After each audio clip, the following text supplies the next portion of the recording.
ओम गण श्री महागणेशाय नमः। जय माता दी। राधे राधे। दोस्तों, कैसे हैं आप सब। दोस्तों, अश्विन मास की शुक्ल पक्ष की प्रतिपदा तिथि से शारदीय नवरात्रि शुरू हो जाते हैं। इस बार शारदीय नवरात्रि की शुरुआत 26 सितंबर दिन सोमवार को हो रही है। शारदीय नवरात्रि की महाअष्टमी 3 अक्टूबर और महानवमी 4 अक्टूबर को होगी।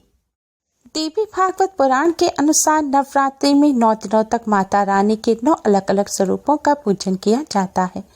नवरात्रि में 9 दिनों तक माता रानी अपने भक्तों के घरों में 9 दिनों तक वास करती हैं। इस बार माता रानी घोड़े पर सवार होकर पृथ्वी पर आएंगी।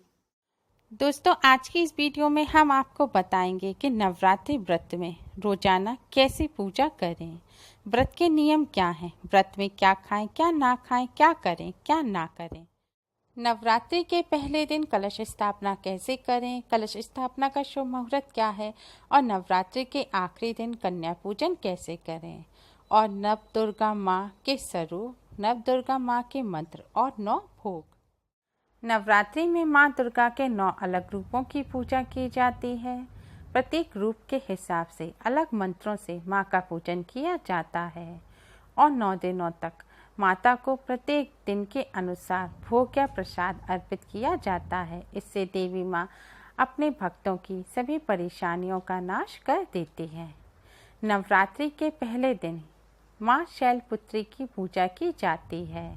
इस दिन देवी माँ के चरणों में गाय का शुद्ध घी अर्पित करने से आरोग्य का आशीर्वाद मिलता है तथा सभी व्याधियाँ दूर होकर शरीर निरोगी रहता है।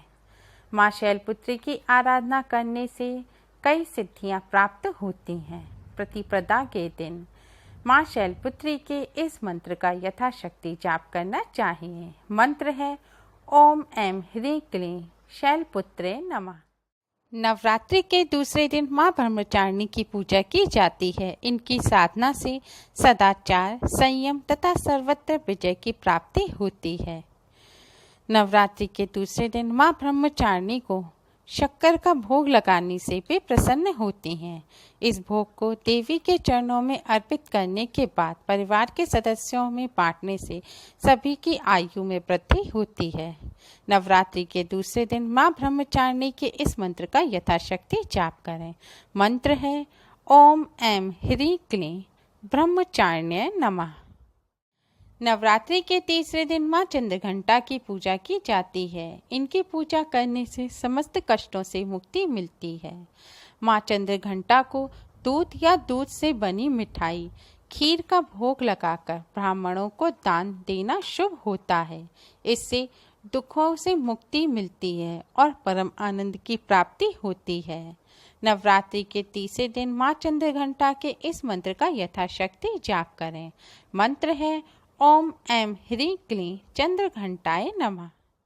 नवरात्रि के चौथे दिन माँ कुष्मांडा की पूजा की जाती है। माँ कुष्मांडा की पूजा करने से यश, बल और आयु में वृद्धि होती है।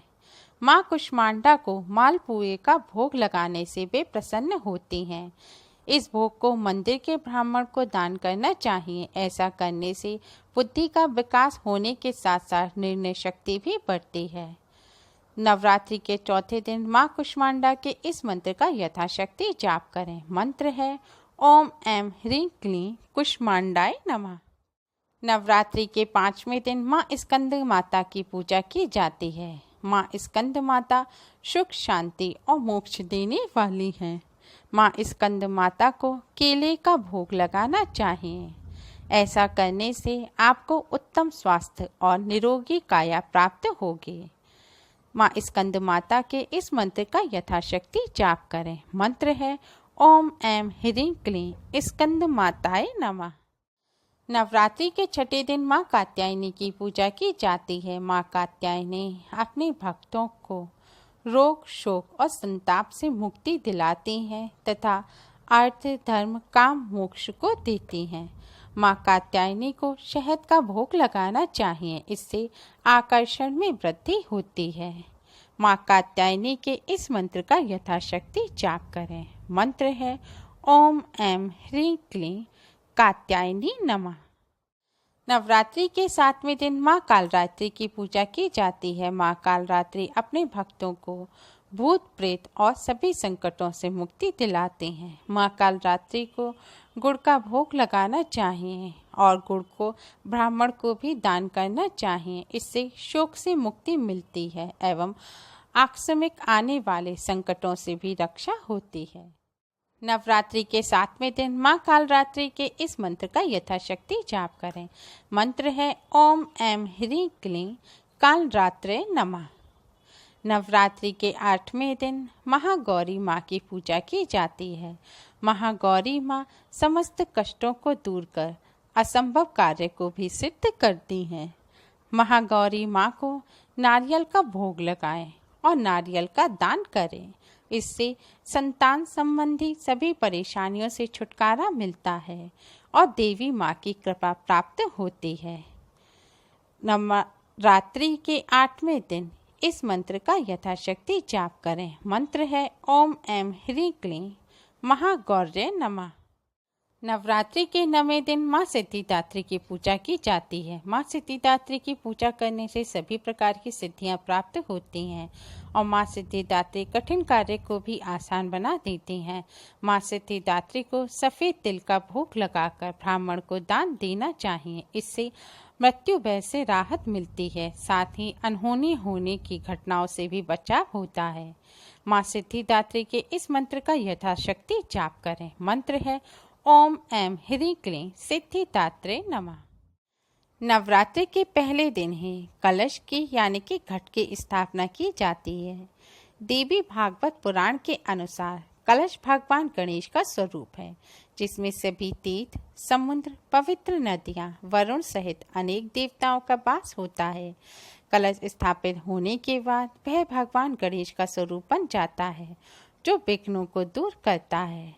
नवरात्र बिना किसी बाधा के पूर्ण हो, इसलिए देवी जी की पूजा करने से पहले घट की स्थापना जरूर करनी चाहिए और हर दिन माँ दुर्गा की पूजा से पहले घट की पूजा की जाती है।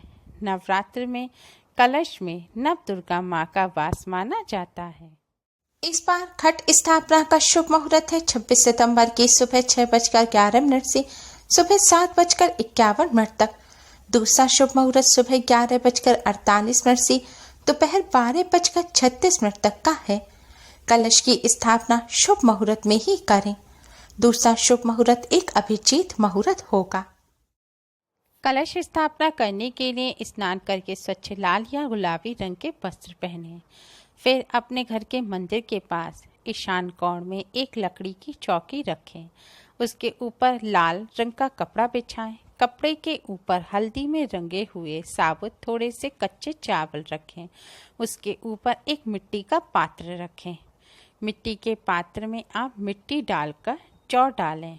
जौ के ऊपर मिट्टी डालें। इस तरह से जौ बोएं। ध्यान रखें, जौ के बीचों बीच आप कलश रखने के लिए स्थान छोड़ें। उसके ऊपर अब आप कलश रखने के स्थान पर आप मिट्टी, तांबे या पीतल का एक कलश रखें। कलश में शुद्ध जल भरें। उसमें थोड़ा सा गंगा जल डालें, 1 रुपए का सिक्का डालें, 1 साबुत हल्दी डालें और 1 साबुत सुपारी डालें। कलश में थोड़े से साबुत चावल और थोड़ी सी पिसी हुई हल्दी भी डालें। अब कलश के गले पर आप 3 बार मौली यानी कि कलावा लपेटें और एक गांठ लगाएं। इसके बाद कलश पर आप एक स्वास्तिक का चिन्ह रोली से बनाएं और रोली से ही यानी कि कुमकुम से एक स्वास्तिक का चिन्ह आप जौ बोने के पात्र पर भी बनाएं। आप कलश को ढक्कन से ढक दें। ढक्कन ढकने के लिए भी आप मिट्टी या तांबे या पीतल के ढक्कन का ही इस्तेमाल करें। इसके ऊपर थोड़े से हल्दी में रंगे हुए साबुत चावल रखें। इसके बाद एक आप जटा वाला पानी वाला नारियल लें, जो पूजा में इस्तेमाल होता है। इस नारियल को पानी से धोकर साफ कर लें। नारियल को आप लाल रंग के कपड़े में लपेट लें। इसके बाद नारियल पर भी आप 3 बार मौली बांधें और एक गांठ लगाएं। अब इस नारियल को आप कलश के ऊपर रखें। कलश के ढक्कन के ऊपर आपको रखना है। नारियल को इस तरह से रखें कि नारियल का जो चोटी होती है वो ऊपर की तरफ रहे और गोल जो भाग है वो नीचे की तरफ रखे। इस तरह नारियल रखने के बाद अब आप नारियल को एक चुनरी उड़ाएं। कलश स्थापना में अगर आप जौ नहीं बोना चाहते तो चौकी पर आप कलश को सीधे चावलों पर रख दें या फिर कुमकुम से अष्टदल कमल बनाकर उसके ऊपर भी आप कलश को रख सकते हैं। कलश स्थापना में इस बात का विशेष ध्यान रखें कि कलश स्थापना करते समय आप चीनी मिट्टी के या फिर कांच के या प्लास्टिक के या लोहा और स्टील के बर्तनों का इस्तेमाल ना करें। कलश पर ढक्कन रखने से पहले 5 आम के पत्ते कलश पर रखें और उसके ऊपर ही ढक्कन रखें। नारियल को सीधा खड़ा रखें या फिर आप लिटाकर भी नारियल को रख सकते हैं, लेकिन लिटाकर अगर नारियल को रखें तो नारियल का जो नुकीला यानी कि चोटी वाला हिस्सा होता है वो आपकी तरफ होना चाहिए। नवरात्रि में माता रानी की चौकी लगाई जाती है। आप चाहें तो मंदिर के बाहर माता रानी को एक चौकी पर 9 दिनों के लिए स्थापित कर सकते हैं या कलश वाली चौकी पर भी आप माता रानी को स्थापित कर सकते हैं। कलश की स्थापना के बाद आप माता रानी की अगर आपके यहाँ विग्रह है तो उन्हें पंचामृत से स्नान कराएं। तस्वीर है तो साफ कपड़े से उन्हें पोंछें और लाल रंग की चुनरी माता रानी को पहनाएं। विग्रह है तो लाल रंग के वस्त्र पहनाकर माता रानी का श्रृंगार करें और माता रानी को इत्र लगाएं। अब आप कलश के सामने भगवान श्री गणेश को प्रणाम करें, नवदुर्गा माँ को प्रणाम करें, समस्त भगवान जी देवी देवता को प्रणाम करें और उनसे प्रार्थना करें कि हमने ये कलश की स्थापना की है, आप 9 दिन तक इस कलश में विराजमान रहें। इसके बाद कलश के सामने एक शुद्ध घी का दिया जलाएं और एक सुगंधित धूप बत्ती जलाएं और माता रानी के सामने भी एक शुद्ध घी का दिया जलाएं और एक सुगंधित धूप बत्ती जलाएं। पहले कलश पर पुष्प अर्पित करें, फिर माता रानी को भी पुष्प अर्पित करें। पहले कलश पर भोग लगाएं, फिर माता रानी को भोग लगाएं। नवरात्रि में कलश स्थापना के साथ ही अखंड ज्योत भी जलाई जाती है। अगर आप भी अखंड ज्योत जलाना चाहते हैं तो आप भी कलश स्थापना के साथ ही अखंड ज्योत भी जलाएं। नवरात्र में रोजाना दुर्गा सप्तशती का पाठ करें। रोजाना दोनों समय कलश के सामने और माता रानी के सामने शुद्ध घी का दिया जलाएं, सुगंधित धूप बत्ती जलाएं और आरती करें। दोनों समय माता रानी को और कलश को भोग लगाएं। ध्यान रखें 9 दिनों तक आप कलश को खोलें नहीं, नारियल को कलश पर से ना हटाएं। जौ में आप थोड़ा थोड़ा पानी छिड़कते रहें और कलश स्थापना और अखंड ज्योत जलाने के बाद आप घर को खाली छोड़कर यानी कि ताला लगाकर कहीं बाहर ना जाएं। नवरात्रि में रोजाना दोनों समय माता रानी की आरती करें, हो सके तो जागरण करें, दुर्गा सप्तशती का पाठ करें।